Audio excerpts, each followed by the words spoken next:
ニューヨーク東部地域連邦検事ブレヨン・ピーズ氏は912特別捜査本部に所属する中国共産党公安部の警察官34人が偽りのオンラインペルソナ仕様を使用して世界中の中国の反体制派や民主主義者に嫌がらせや中傷、脅迫を行っていた。今日の告発は中国共産党に対して我々はあなた方の一挙一動を監視しており、そちらが何をしているのかを知っており、アメリカでこうした邪悪な行為が行われないよう阻止するという非常に明確な回答を送るものである。詳しくは VTR をご覧ください。I'm announcing charges 34 NPS officers who belong to a task force called the 912 Special Project Working Group. This task force isn't a normal police force. It doesn't protect people or combat crimes. It commits crimes, targeting Chinese democracy activists and dissidents located outside of the PRC, including right here in New York City. This task force operates as an internet troll farm, creating thousands of fake online personas, which they use in a coordinated plot to harass, disparage, and threaten dissidents and activists throughout the world. People who the PRC perceives as threats to the legitimacy of the Chinese Communist Party.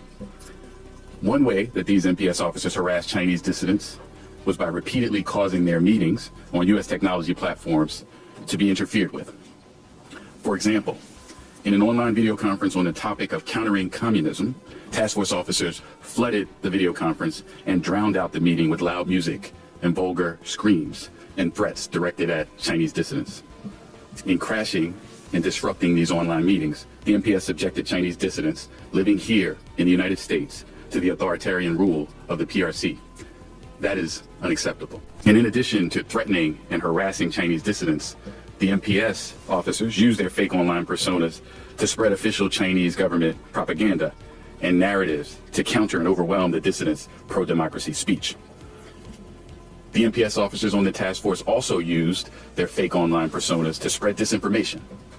Among other items, the official PRC disinformation suggested the weakness of U.S. democracy and foreign policy, sought to sow political divisions in U.S. national elections, and conveyed conspiracy theories regarding the U.S. government's alleged responsibility for the origins of the COVID-19 pandemic. As a result of our investigation, the world now has a unique, never-before-seen view of how the PRC government deployed this army of internet trolls. We cannot and will not tolerate the Chinese government's persecution of pro-democracy activists who have sought refuge in this country. And let this prosecution serve as a warning that we remain resolved and steadfast to fight against any efforts by the Chinese Communist Party to oppress and intimidate our residents. Now, the allegations you just heard sort of pull back the curtain on the PRC's audacious and illegal attempts to harass dissidents and stifle free speech in our country. And today's charges send a crystal clear response to the PRC that we are on to you. We know what you're doing, and we will stop it from happening in the United States of America. And I want to emphasize this for the members of our Chinese diaspora community living in the Eastern District of New York and elsewhere in our country. Those folks who are potential targets of PRC-directed harassment, intimidation, and spying.